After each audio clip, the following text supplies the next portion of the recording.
semuanya, perkenalkan nama aku Roslina Evelyn dengan NPM F1G0230033. Nah, di sini aku akan memberitahu kalian apa itu mengenai kejang demam. Nah, jadi kejang demam itu didefinisikan sebagai bangkitan kejang yang terjadi pada kenaikan suhu tubuh di mana suhu rektal itu mencapai lebih dari 38 derajat Celcius. Nah, berdasarkan konsensus penata laksanaan kejang demam dari Ikatan Dokter Anak Indonesia, diagnosis kejang dapat ditegakkan jika tidak ditemukan penyakit intracranial seperti meningitis atau ensefalitis dan perlu dipastikan bahwa pasien memiliki status neurologi yang normal dan amnesis dan pemeriksaan fisik. Nah, kok bisa sih kejang demam ini terjadi? Nah, yang pertama itu penyebabnya bisa dari demam tinggi. Nah, saat anak demam tinggi, suhu tubuhnya itu akan meningkat secara drastis. Peningkatan suhu ini dapat mengganggu aktivitas listrik di otak sehingga memicu kejang. Nah, kejang demam bukan merupakan pertanda adanya penyakit otak yang serius. Kejang ini biasanya bersifat sementara dan tidak menyebabkan kerusakan otak pada jangka panjang.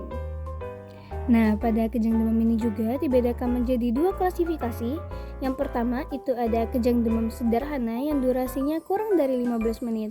Lalu umumnya berhenti sendiri. Kejang umum atau tonik atau kronik dan maksimal satu bangkitan kejang dalam 24 jam. Lalu ada juga yang namanya kejang demam kompleks. Jika memiliki salah satu ciri durasi lebih dari 15 menit atau berulang lebih dari 2 kali, ada fase tidak sadar di antara dua bangkitan kejang-kejang vokal atau parsial. Kejang umum yang didahului kejang parsial atau bangkitan kejang lebih dari satu kali dalam 24 jam. Diagnosis kejang demam akan ditentukan dengan melihat riwayat kejang saat suhu tubuh naik, termasuk riwayat kejang tanpa demam sebelumnya. Pemeriksaan darah juga dapat dilakukan untuk mengevaluasi sumber infeksi penyebab demam. Pemeriksaan cairan cerebrospinal atau fungsi lumbal dilakukan untuk menegakkan atau menyingkirkan kemungkinan meningitis, atau dokter mencurigai adanya infeksi susunan saraf pusat. EEG, tes untuk gelombang otak atau aktivitas elektrik di kepala disarankan jika kejang hanya terjadi pada salah satu atau sebagian tubuh saja. Pemeriksaan neuroimaging atau CT scan atau MRI kepala disarankan jika ada gejala gangguan saraf yang menyertai. Nah, jadi tes yang bisa kita lakukan yang pertama itu ada dengan elektroencephalografi atau EEG secara rutin, tapi itu tidak disarankan pada kejang demam sederhana karena tidak efektif, biaya dari berpotensi menimbulkan kecemasan orang tua. Tidak ada studi yang kuat yang menyimpulkan EEG bisa memprediksi kemungkinan risiko epilepsi. Walaupun EEG normal terus-menerus memiliki nilai prediksi yang lebih tinggi, tetapi masih membutuhkan studi lanjutan. Oleh karena itu, tidak banyak studi yang menyimpulkan apakah EEG efektif dilakukan untuk pasien kejang demam kompleks. Lalu ada pencitraan, yaitu CT scan kepala atau computed tomography scan dan MRI otak atau magnetic resonance imaging. Nah, hal ini juga tidak terlalu dianjurkan untuk dilakukan pada pasien pada kejang demam yang sederhana karena risiko tidak sebanding dengan keuntungan. Nah, pemeriksaan pencitraan dapat mendeteksi gangguan struktur di dalam otak, tetapi memiliki efek samping. Nah, efek samping dari CT scan itu adalah paparan radiasi yang besar, sedangkan MRI itu diantaranya efek-efek obatan sedatif yang biasa diberikan sebelum prosedur dilakukan. Nah, CT scan dan MRI dilakukan untuk menyingkirkan diagnosis banding dari kejang demam. Kecurigaan akan diagnosa banding muncul saat terdapat gangguan neurologis sebelum dan setelah kejang. Lalu ada juga pemeriksaan laboratorium. Tujuan utama pemeriksaan penunjangan pada kasus kejang demam adalah mencari sumber infeksi yang menyebabkan demam, bukan untuk menegakkan diagnosis kejang demam. Nah, selanjutnya ada juga yang namanya itu prognosis. Sekitar 30% anak yang pernah mengalami kejang demam itu sebelumnya tetap mempunyai peningkatan resiko kejang demam berulang. Anak yang berumur kurang dari 12 bulan pada saat kejang demam pertama mempunyai peluang 50% untuk mengalami kejang kedua dalam tahun pertama. Nah, resiko ini turun menjadi 30% pada tahun berikutnya. Riwayat keluarga yang mengalami kejang demam, derajat demam yang rendah saat kejang, dan interval yang lebih pendek antara kejang demam dapat mengindikasi kemungkinan lebih tinggi terjadinya kejang demam yang berulang. Lalu, gambaran yang berhubungan dengan kejang demam kompleks tidak serta-merta meningkatkan resiko kekambuhan kejang demam sekitar 1-2%. Anak-anak dengan kejang demam sederhana di mana hanya beresiko sedikit lebih tinggi dibandingkan populasi umum dalam mengalami epilepsi di kemudian hari. Namun, anak-anak dengan kejang demam kompleks, berkembang saraf abnormal, atau dengan riwayat keluarga epilepsi memiliki risiko lebih tinggi terkena epilepsi sekitar 5-10%. Tapi tidak ada bukti bahwa kejang demam berhubungan dengan ketidakmampuan belajar ataupun kecerdasan rendah. Selanjutnya ada tata laksana. Tidak ada tata laksana khusus untuk pasien dengan kejang demam sederhana atau kompleks selain pengobatan yang tepat untuk etiologi. Yang mendasari penyakit demam yang sedang berlangsung. Antipiretik belum terbukti mencegah terulangnya kejang demam. Penghentian kejang 0-5 menit. Pastikan bahwa aliran udara pernapasan baik, kemudian monitor tanda vital, berikan oksigen, dan pertahankan perfusi oksigen ke jaringan. Apabila keadaan pasien stabil, maka lakukan amnesis terarah, pemeriksaan umum dan neurologis secara cepat, cari tanda trauma, kelumpuhan lokal atau vokal, dan infeksi. Intervensi untuk menghentikan kejang biasanya tidak diperlukan karena kejang biasanya telah hilang pada saat anak dievaluasi oleh dokter. Saat kejang demam menyalap dari durasi 5-10 menit, itu dilakukan pemasangan akses intravena, pengambilan darah untuk pemeriksaan antara lain itu darah perifer lengkap, glukosa, dan elektrolit. Pemberian diazepam 0,2-0,5 mg per kilogram berat badan secara intravena dengan kecepatan 5 mg per menit, atau dapat diberikan diazepam rektal 0,5 mg per kilogram berat badan.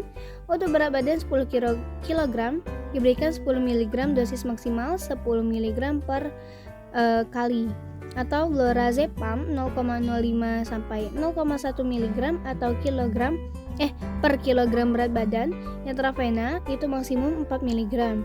Untuk alternatif lain adalah itu midazolam itu 0,05 sampai 0,1 mg per kilogram berat badan intravena. Pemberian diazepam intravena atau rektal dapat diulang 1-2 kali setelah 5-10 menit. Sedangkan lorazepam 0,1 mg per kilogram berat badan dapat diulang setelah 10 menit. Apabila didapatkan hipoglikemia, maka berikan cairan dextrosa 25%, 2 ml per kilogram berat badan. Untuk kejang demam 10-15 menit pada umumnya cenderung menjadi status konvulsivus. Berikan phenytoin 15-20 mg per kilogram berat badan. Intravena diencerkan dengan NaCl 0,9%, diberikan dengan kecepatan 25-50 mg per menit. Dosis ulangan phenytoin 5-10 mg per kilogram berat badan dapat diberikan sampai maksimum dosis 30 mg per kilogram berat badan. Pilihan lainnya adalah memberikan asam valproat dengan dosis 20-40 mg per kilogram atau levetiracetam 20-60 mg per kilogram. Tanda-tanda vital harus dipantau selama kejang. Anak hipoksia harus diberikan oksigen tambahan melalui nasal cannula, headbox, face mask, atau alat dengan osilasi tinggi untuk mempertahankan SaO2 lebih dari 92%. Antipiretik dapat diberikan jika demam cukup tinggi hingga menimbulkan rasa tidak nyaman pada anak. Selanjutnya pada kejang demam lebih dari 30 menit, pemberian antikonvulsan masa kerja panjang atau long acting itu fenobarbital 10 mg per kilogram berat badan intravena bolus perlahan-lahan dengan kecepatan 100 mg per menit. Dapat diberikan dosis tambahan 5-10 mg per kilogram berat badan dengan intravenal 10-15 menit. Pemeriksaan laboratorium sesuai kebutuhan meliputi analisis gas darah, elektrolit, gula darah. Koreksi kelainan yang ada, awasi tanda-tanda depresi, pernapasan. Apabila kejang masih berlangsung, siapkan intubasi dan kirim ke unit perawatan intensif. Berikan fenobarbital 5-8 mg per kilogram berat badan secara bolus intravena. Diikuti dengan rumatan fenobarbital drip dengan dosis 3-5 mg per kilogram berat badan per jam.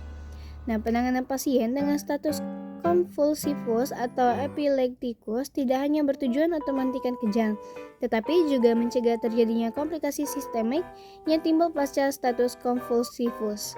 Pengenalan diri, intervensi yang adekuat, dan pencegahan kompilasi penting untuk prognosis pasien. Hipoksia dapat terjadi pada pasien yang mengalami kejang lama. Hal ini dapat terjadi akibat gangguan ventilasi, sekresi air liur, dan sekret tracheobronchal yang berlebihan serta peningkatan kebutuhan oksigen. Hipoksia mengakibatkan asidosis yang selanjutnya menyebabkan penurunan fungsi partikel jantung, penurunan curah jantung, hipotensi, dan mengganggu fungsi sel neuron. Pasien dengan status epileptikus akan mensekresi katekolamin dan perangsangan saraf simpatis yang menyebabkan peningkatan tekanan darah, denyut jantung, dan tekanan vena sentral. Late apophyseizure and epilepsy may not be required after viral infection of the CNS. Nah, selanjutnya, apa sih yang harus kita lakukan saat anak kejang demam? Yang pertama, kita itu harus tetap tenang ya, jangan panik. Lalu memposisikan anak dengan aman, itu diletakkan anak di tempat yang datar, singkirkan benda-benda di sekitarnya yang dapat melukai anak. Lalu jangan memasukkan benda apapun ke mulut anak, dan hitung berapa lama kejang berlangsung. Setelah kejang berhenti, segera bawa anak ke dokter untuk pemeriksaan lebih lanjut. Lalu bisa kita lakukan juga pencegahan. Itu yang bisa kita lakukan. Yang pertama itu memberikan imunisasi lengkap, lalu mengatasi demam dengan tepat, dan tetap menjaga kebersihan dengan cara mencuci tangan dengan secara teratur untuk mencegah infeksi. Baiklah, itu saja yang bisa saya sampaikan. Sekian dari saya. Wassalamualaikum warahmatullahi wabarakatuh.